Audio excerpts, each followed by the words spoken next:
We remain steadfast in our commitment in delivering local news that matters, stories that inspire, enriching the lives of Filipinos in the Philippines and across the globe. This is your GMA Regional TV. Buong puso para sa Pilipino. Narito na ang pinakamalalaking balita ngayong Miyerkules. Border Control Inspection mahigpit na isinasagawa sa Calamba City, Laguna kontra ASF. Animal Quarantine Checkpoint inilatag na rin sa Santo Tomas City sa Batangas. 6.8 million pesos na halaga ng hinihinalang shabu na recover sa baybayin ng Lian, Batangas. Tricycle driver patay matapos sumemplang ang minamanehong sasakyan sa Calawag, Quezon. 2 pasahero nito sugatan. Pagbabantay sa seguridad sa Barangay Malibayo sa Batangas City, pinaigting kasunod ng pagpapaputok ng baril ng barangay chairman. At ang lagay ng panahon sa mga susunod na araw, alamin.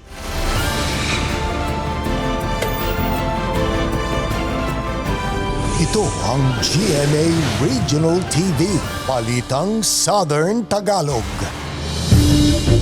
Magandang hapon mga kapuso, narito na ang Balitang Southern Tagalog. Hatid namin ang mga pinakamalaki at pinakahuling balita sa Timog Katagalugan.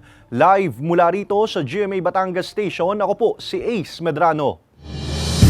Pinaghahanap pa rin ng pulisya ang barangay chairman sa Batangas City na nanutok at nagpaputok pa ng baril. Ang otoridad na nawagan sa punong barangay na sumuko na. May follow-up report si Denise Abante. Mas pinaigting pa ng Batangas Component City Police ang pagbabantay sa Barangay Malibayo sa Batangas City 2 araw matapos ang panunutok at pagpapaputok ng baril sa ilang kabahayan ng kanilang punong barangay na si Joven Camacho. Ayon sa pulisya, isang konsihal ng Karatig Bayan ang tinutukan ng baril ng barangay chairman. Patuloy pa itong iniimbestigahan ng pulisya. Ang ilang residente sa lugar, hindi raw maiwasang mangamba para sa kanilang kaligtasan. Lalo't hindi pa nahuhuli ang punong barangay na posibleng armado pa ng baril. Binigyan naman po namin ng total security nung oras na yon at hanggang ngayon ay patuloy naman po na follow-up namin para sa ikadadakip po ni Barangay Kapitan Joven para at least mapanagutan niya yung krimen na kanyang ginawa. Naisampa na rin daw ang kasong grave threat at alarms and scandal laban sa barangay chairman. Samantala, nanawagan naman ang pulisya sa barangay chairman na sumuko na.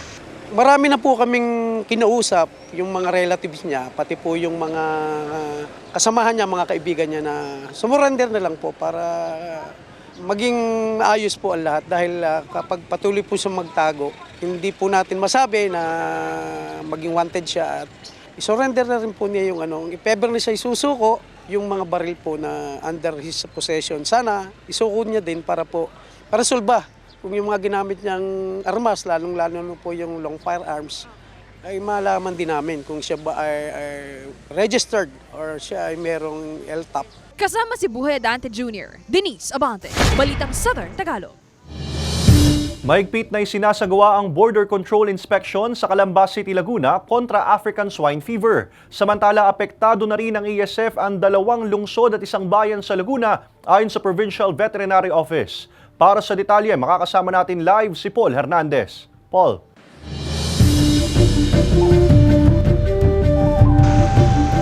Sinaharang at pinahihinto itong mga malalaking sasakyan gaya ng closed van na truck sa checkpoint sa Calamba City sa Laguna. Ito'y para gawin nga yung masusing pagsusuri ng mga otoridad sa mga sasakyan.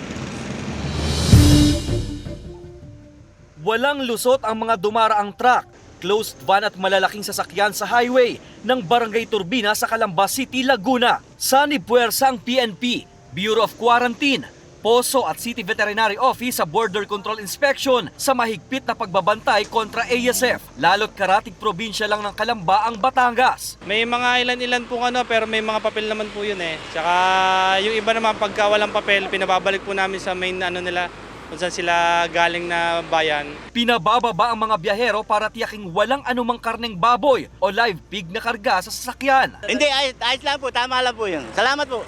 Para na-check din yung laman namin eh. Oh sir, naintindihan ko kasi trabaho naman po nila yan. para maging maayos naman sa atin sa animal. Kasama sa crime prevention activities ng PNP ang pagbabantay na ito para hindi makapuslit ang mga sasakyang may kargang karne at buhay na baboy. Naglalagay tayo ng checkpoint sa mga boundaries dito sa papunta ng Batangas, dito banda sa Santo Tomas, and dito sa Calamba. Ito naman kasi yung kumbaga ay daanan talaga ng mga traders natin. 2 lungsod at 1 bayan ang may kumpirmadong kaso ng ASF sa lalawigan ng Laguna. May disinfectants daw na ipinamamahagi ang Provincial Government of Laguna sa mga apektadong bayan.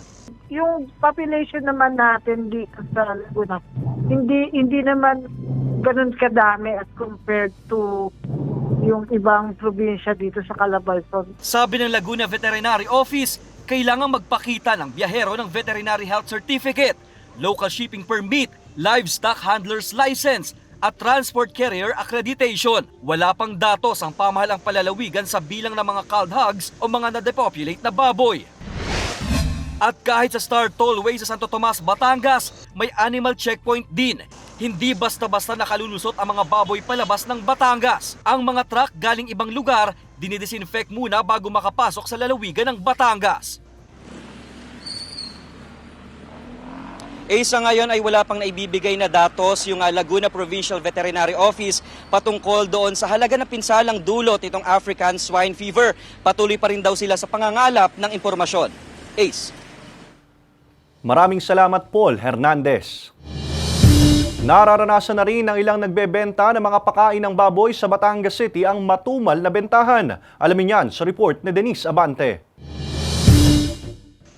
Patuka sa manok, ibon at pakain sa aso na lang muna ang mga nakadisplay sa pwestong ito ng isang kooperatiba sa Barangay Pinamukan Proper, Batangas City. Itinabi muna nila ang mga pakain sa baboy dahil wala naman daw gaanong bumibili nito. Ang kooperatiba ang itinuturing na pinakamalaking feed mill sa Batangas City na nagsusupply ng mga patuka at feeds sa lalawigan. Pero ayon sa pamunuan ng kooperatiba, ramdam na rin nila ang pagtumal ng benta lalo na't kapansin-pansin ang pagbaba ng produksyon sa feed mill dahil sa pagbaba rin ng bilang ng kanilang mga customer. Ito namang ESF na ito ay hindi naman ito bago. 2 years ago ay nag-umpisa naman ang tumama yan dito sa atin, sa Batangas.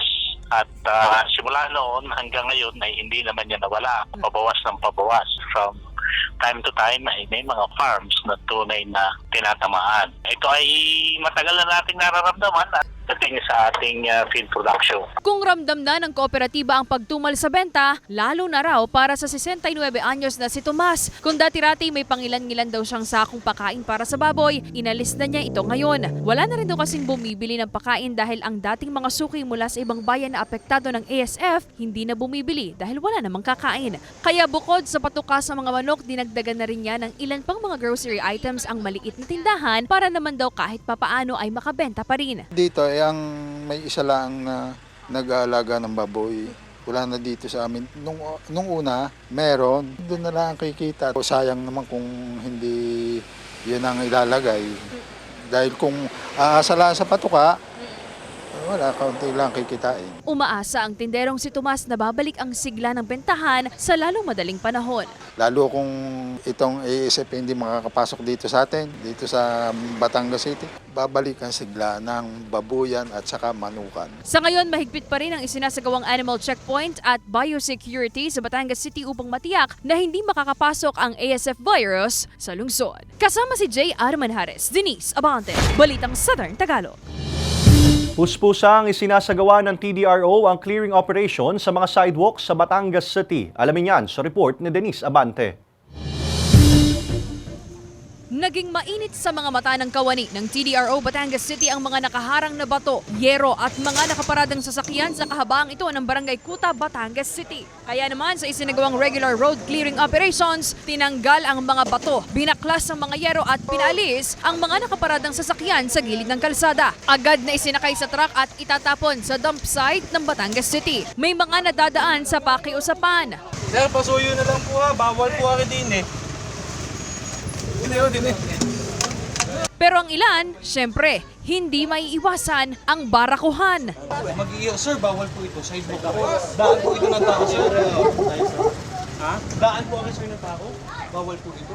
Ang mag-focus ka doon sa kampo, yun ang alam po obstruction. namin. Lahat po yan. Hindi raw talaga maiiwasan ang mga ganitong eksena ayon sa pamunuan ng TDRO, kaya mas minabuti nilang pakiusapan lang daw muna bago talagang sapilitang alisin kung mababalikan muli na hindi pa naaalis ang mga nakaharang sa sidewalk. Ito'y sa ilalim pa rin ng Republic Act 7160 o ang Local Government Code of 1991. Mapaluwag natin yung kalsada, maibalik po natin yung bangketa, sidewalk sa ating mga mananawid, sa ating mga naglalakad. And then of course, masigurado natin yung road safety at maalis natin yung mga eyesores sa ating mga lansangan. Hindi rin nakalusot sa road clearing operations ultimong Provincial Jail Vehicle at Coast Guard Batangas Service Vehicles. Kaagad naman silang inialis ng mga driver nito sa gilid ng kalsada. Pabor naman daw para sa mga residenteng sina Maribel at Merlinda. Hindi naman daw ito abala kundi para sa ikabubuti rin ng kanilang barangay. Para din sa kaalwanan ng mga pagdaan at saka ng mga sasakyan. Okay lang po. Okay lang naman po yun para po maging maayos. Bagamat bahagyang napuna ng TDRO ang ilang nakahambalang na gamit sa sidewalk malapit sa bahay ni Merlinda, kaagad naman daw nila itong aalisin para wala na ring aberya. Okay lang po yun. Para po sa sa mga taong dumadaan, para sa kalinisan din po ng paligid. Sumusunod po ako kung ano pong kailangan, ano pong tama, yun po, igagawin po natin kung anong dapat. Nabigyan din ng citation ticket ang mga sasakyang walang driver na nakaparada sa gilid ng kalsada. Ito naman ay maaaring tubusin sa opisina ng TDRO upang mabigyan din ng leksyon ang mga naturang driver at may-ari ng sasakyan. Panawagan naman ng pamunuan ng TDRO. Huwag po kayo magalit sa amin sapagkat ito po ating isinasagawa ay para rin sa inyong kaligtasan, sa kaligtasan po ng inyong mga anak, kaligtasan po ng inyong mga mahal sa buhay. Ang pag-alis po natin ng sagabal sa mga kalye at lansangan, ang unang-una pong objective natin doon, hindi lang po para mapaganda, ay may isaayos po at mapanatili natin ang kaligtasan ng bawat isa sa kalsada. Pagtitiyak ng pamunuan ng TDRO na tuloy-tuloy ang isasagawang road clearing araw-araw sa iba't ibang barangay sa lungsod. Kasama si J.R. Manjares, Denise Abante, Balitang Southern Tagalog. Bitbit ang watawat ng Pilipinas, sabay na bumaba ng eroplano sina two-time Olympic gold medalist Carlos Yulo at bronze medalist Nesty Petesio paglabag sa Villamor Air Base pasado alas 7 kagabi. Kasama nilang dumating si bronze medalist Ira Villegas at iba pang Olympian. Masaya silang sinalubong ng kani-kanilang mga kaanak. Si Nesty, di naiwasang maging emosyonal. Nagpasalamat naman si Carlos Yulo sa lahat ng mga sumuporta. Nauna naman ang dumating sa bansa sina Sam Katanta ng fencing, Kayla Sanchez at Jarod Hatch ng swimming, at Giovanni Delgaco ng rowing. Mula Villamor Air Base, nagtungo sila sa Malacanang, kung saan sinalubong sila ni Pangulong Ferdinand Bongbong Marcos Jr., First Lady Liza Araneta Marcos at First Family. Ginawaran ng presidential citation ang lahat ng lumahok sa Olympics at binigyan ng Pangulo ng tig-1 milyong pisong cash incentive ang mga hindi nakapag-uwi ng medalya. Bukod sa presidential citation, binigyan naman ng tig-2 milyong piso sina Nesty at Ira. Ginawaran naman si Yulo ng Presidential Medal of Merit at 20 million pesos na cash incentive. Alae! Alae! Alae! Alae! Alae!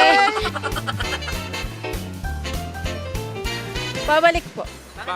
Kasi pagpapunta pa lang, parang ang tagal. Pagpabalik, parang ang bilis.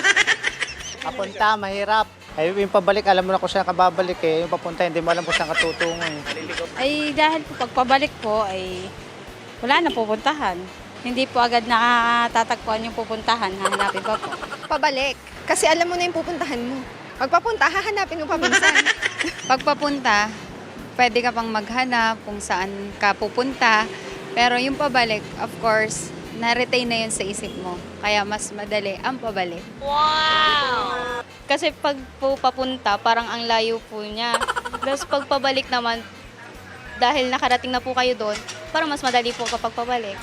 Papunta. Para may nilook forward ka pa. Nice. Pagbalik, parang wala na. Wala ka nang ini-expect pa kasi nanggaling ka na doon.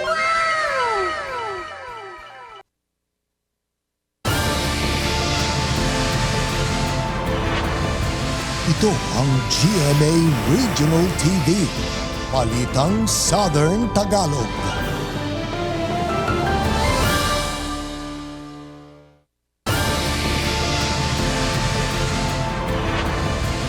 Ito ang GMA Regional TV, Balitang Southern Tagalog. Patay ang driver ng truck matapos sumalpok sa arko ang minamanehong sasakyan sa Cabuyao City, Laguna. Tutukan yan sa report ni Paul Hernandez. Sumalpok ang trailer truck na ito sa arko ng Barangay Marinig sa Cabuyao, Laguna. Pasado alas 9 kagabi. Wala nang buhay nang mailabas ng rescuer ang driver ng truck matapos ang halos 3 oras. Nabagsakan ng arko ang truck na ikinasawi ng driver nito. Sobrang taas po siguro ng truck, hindi po napansin ng driver na hindi po ganun kataas ang aming arko. Nadali po ng arko ang truck. Ayon sa barangay, may sakay rin na pahinante ang truck. Nung po dumami po yung tao na humingi siya ng tulong, bigla po nanakbo yung mismong pahinante. Hinahanap pa siya ng barangay para malaman ang buong detalye ng nangyaring insidente. Palaisipan naman sa barangay kung paano napadpad ang truck sa lugar. Hindi raw kasi talaga dumadaan ang mga malalaking truck doon dahil makitid ang kalsada at may mga road sa hinding nakapaskil. Yung gatong kalaking truck po ay talagang hindi po nakadesign po yung aming barangay o yung arko po namin na gatong kalaking sakyan po ang dumaan. Kailangan siguro mas malaki. Palalakihan pa siguro natin siguro. Pansamantalang hindi madadaanan ng mga motorista ang pinangyarihan ng aksidente. Plano ng barangay na isabay sa road widening project ang pagpapagawa ng bagong arko.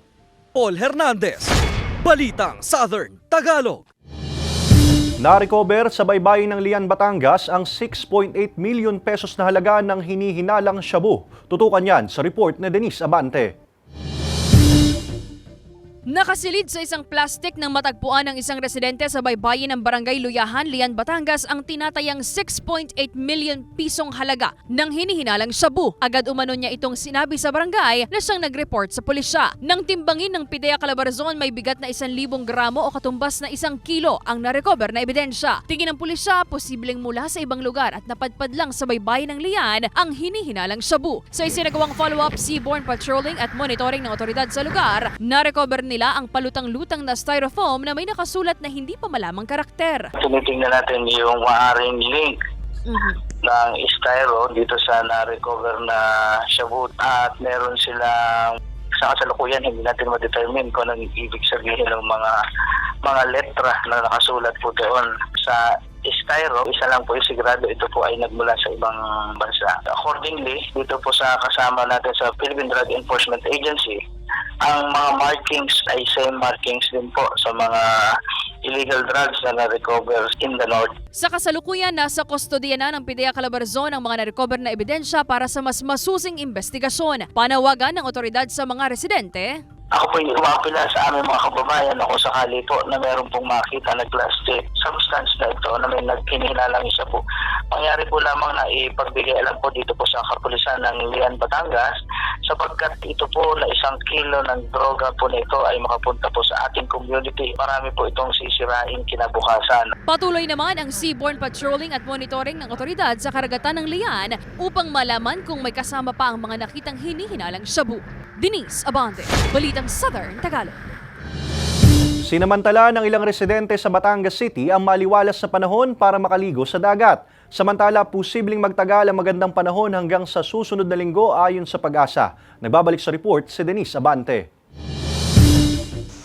Sinisipon at inuubo raw ang 3 taong gulang na bunsong anak ni Baby Karen kaya minabuti niyang paliguan ito sa dagat mag-aalas 9 ng umaga kanina sa Barangay Tabangao, Aplaya, Batangas City. Ito raw kasi ang nakagisnan niyang natural na pamamaraan para kahit papaano'y lumuwag-luwag ang pakiramdam ng anak. Sinamantala na rin daw nila ang pagkakataon na maaliwalas ang panahon at walang gaanong tao sa lugar. Hindi namin siya laging ninenebule, yung kumbaga simula pa lang nung ubo, dinadala na agad namin siya dito, hiyang naman siya.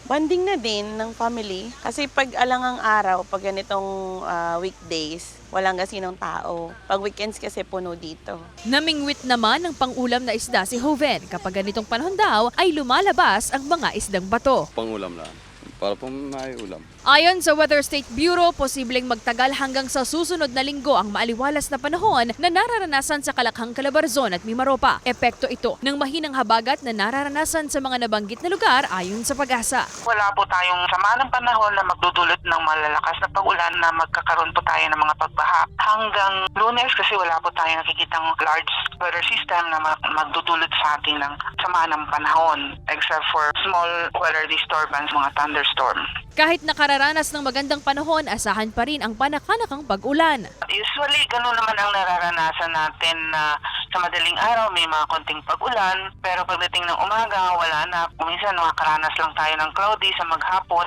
Pagdating ng hapon, sa gabi, ay may mga pulupulong mga kulog at kidlat. Weak po ang southwest monsoon o habagat dahil wala pong mga weather systems na magpapa-enhance ng monsoon o ng habagat. Abiso pa rin ng otoridad na palagi ang tumutok sa mga weather advisory ng Pag-asa upang malaman ang lagay ng panahon sa kani-kanilang mga lugar. Kasama si J. Manhares, Denise Abante, Balitang Southern Tagalog.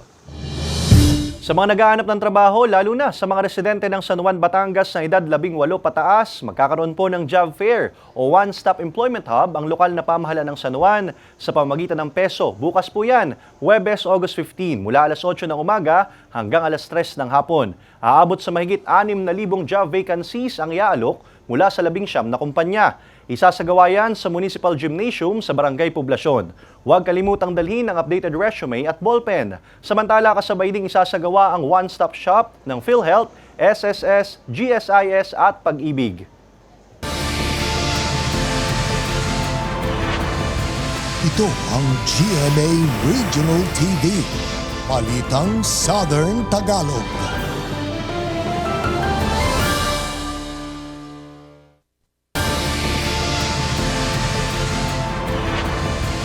Ito ang GMA Regional TV. Balitang Southern Tagalog. Sa Globalita, idineklara na bilang Public Health Emergency of Continental Security ng top public health body ng Africa ang monkeypox o mpox na kumalat mula Democratic Republic of Congo patungo sa mga karatig na bansa. Napapasa ang sakit sa pamagitan ng close contact at nagdudulot ng malatrangkasong sintomas at pagkakaroon ng mga butlig na may nana. Bagamat karamihan sa mga naitatalang kaso ay mild lamang, maaari pa ring magdulot ng pagkamatay ang sakit. Nagsimula ang outbreak sa Congo sa pagkalat ng isang endemic strain, subalit ang bagong variant nito ang mas mabilis makahawa, lalo na sa mga bata. Nagbabala na noong nakaraang linggo ang Africa Centers for Disease Control and Prevention na lubhang nakakabahala ang mabilis na pagkalat ng sakit. Mahigit 15,000 na kaso na ng mpox at 461 na pagkamatay ang naitala sa Africa ngayong taon. 160% yung pagtaas sa mga kaso kumpara noong nakaraang taon.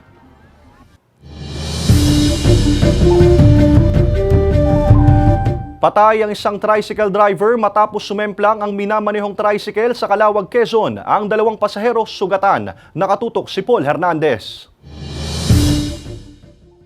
Hindi na nakauwing buhay ang tricycle driver sa Calawag, Quezon nang sumemplang ang minamanehong tricycle gabi ng Sabado sa highway sa Barangay Santa Maria. Matinding pinsala sa ulo ang tinamo ng driver nang mabagok sa kalsada. Sugatan ang 2 sakay na kasamahan niya sa pamamasada ng tricycle. Ang insidente sa pool sa CCTV.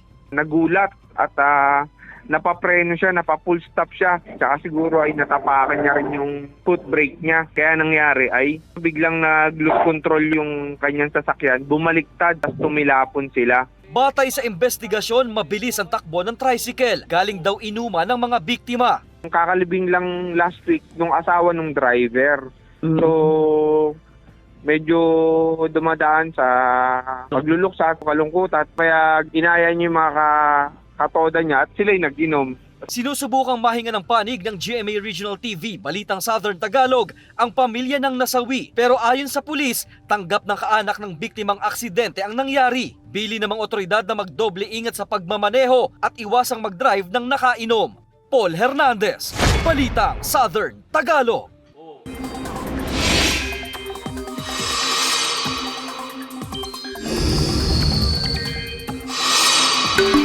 Mga kapuso, may ilang bagyo sa labas ng Philippine Area of Responsibility pero wala naman itong inaasahang epekto sa bansa. Ang bagyong may international name na Ampil, inaasahang kikilos pa northeast at papalayo na rin sa Pilipinas. Gayunpaman, patuloy na iiral ang habagat at magpapaulan pa rin sa ilang bahagi ng bansa. Sa datos ng Metro Weather, mataas pa rin ang tsansa ng ulan sa Rizal, Laguna, Mindoro Provinces, Palawan at Quezon. Kalat-kalat ang ulan sa ilang lugar pero posible ang malalakas na ulan kapag may thunderstorms. May chance rin ng ulan sa iba pang bahagi ng bansa.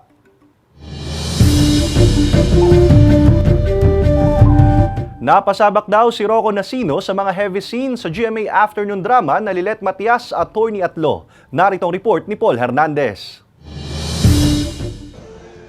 Basta't may libreng oras sa trabaho, bonding with his family ang numero unong ginagawa ni Rocco Nacino. Sa busy schedule nga naman daw kasi, precious moments nang makasama ang kanyang wife and baby. Na-enjoy niya raw ang trabaho ngayong napapanood siya sa GMA Afternoon Drama na Lilet Matias, Attorney at Law. Lumalawak daw ang kaalaman niya, lalo at tumatalakay sa concubinage ang episode ngayon. Kailangan niya natutukan kung bakit lalo pang lalalim yung laban, yung away, kasi mas magiging maliwanag sa atin lahat kung ano ba yung concubinage case and paano siya nag-a-apply dito sa law natin sa Pilipinas. Pag-amin ni Rocco na gumaganap na Samson Guerrero, tila may libreng lecture sa kanilang set tungkol sa usaping legal at batas. Yung mga simpleng actions, ganito yung consequence at bakit nagiging posibleng makulong. Kaya ang dami namin natututunan, nakakatuwa na may mga consultants on set. Dapat daw pakaabangan tuwing hapon ang mabibigat pang eksena. Aabangan din si Rocco sa Encantadia Chronicles Sangre. Kasama si Buhay Adante Jr., Paul Hernandez. Balitang Southern Tagalog. Mga kapuso, bukas Huwebes, August 15, makararanas ng kawalan ng supply ng kuryente ang ilang barangay sa Tanawan City, San Juan, Lubo at Ibaan, Batangas. Magsisimula ito alas 8 ng umaga hanggang alas 5 ng hapon. Bunsod ng installation ng transformer at tapping accessories, kalinsabay ang pagpapalit ng mga poste at row clearing ng mga linya. Alae! Alae! Alae! Alae! Alae! Alae! Pabalik. Magsasakay ka na ng magsasakay ka na ng jeep. Sa papunta lalakarin mo pa Usually, mas madali yung pabalik kasi nadaanan mo na yung papunta. Papunta? Kasi para pagpapunta kasi, ito ko yung pupuntahan mo. Pagpabalik. Pabalik. Bakit ba? Kasi parang kung nadaanan mo na kasi yung yung way na papunta, yung pabalik mas madali na sa'yo kasi kabisado mo. Nice. Pabalik po. Bakit po? Ano yan? Kasi pauwi na pong bahay, wala na naiisipin kung saan ba pupunta ang iba. Papunta po. Bakit po? Kasi hindi traffic. Pag pauwi po kasi ang daming kasabay na estudyante. Pag papunta po, madali. Bakit po? Mas madami pong nasasakyan, madaming nadaan. Samantala, mapapanood niyo po ang episode na ito at iba pang pinakahuling lokal na balita sa official website ng GMA Regional TV, www.gmaregionaltv.com. Pwede rin kayo bumisita sa aming official YouTube channel, GMA Regional TV, at i-click ang subscribe button para sa pinakamainit na balita mula sa riyon. Dahil sa GMA Regional TV, local news matters. At iyan ang mga pinakamalaki at pinakahuling balita sa Timog Katagalugan. Maraming salamat sa pagsama sa amin, pati na mga kapuso sa ibang bansa na tumutok sa mga balita sa riyon. Ako po si Ace Medrano. Kami ang GMA Regional TV Balitang Southern Tagalog. Buong puwersa para sa mas malaking misyon at mas malawak na paglilingkod sa bayan.